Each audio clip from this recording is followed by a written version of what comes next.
ABC 7 business commentator Richard Stern is joining us now and saying happy days are here again.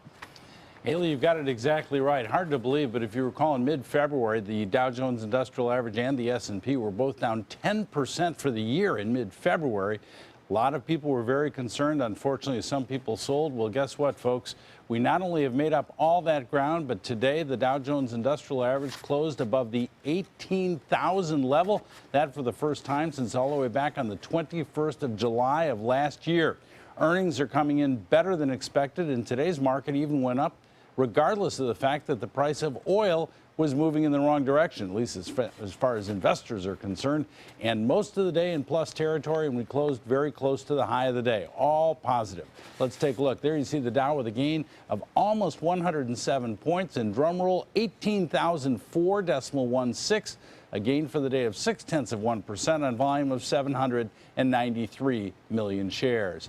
The NASDAQ up by more than 0.4%, almost 22 points, closing at 4,960.02. That on volume of 1,806 million shares. And the biggest mover of the day, the S&P, up more than 0.6%, almost 14 points at 2,094.34.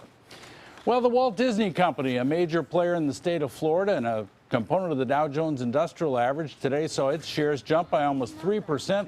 Thanks to the video you see right there. Jungle Book opened over the weekend, and that movie only took in $103.6 million in the U.S. It took in a total of $136 million outside of the U.S.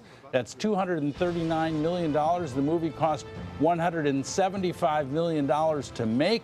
So need I say they're already in profit territory, and after only 4 days of showing, that's pretty darn good. Shares of Walt Disney, as I say, were up sharply today, and of course they are a component of the Dow. Lots of Dow components moved sharply today, and as a result, Haley, 18,000.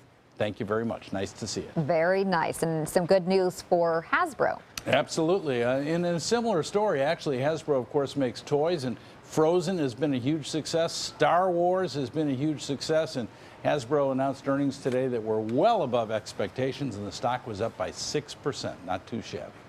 It's true, because everywhere you go, it's Star Wars or Frozen merchandise everywhere. Yes, ma'am. You're exactly right. All right. Thank you, Richard. You're welcome.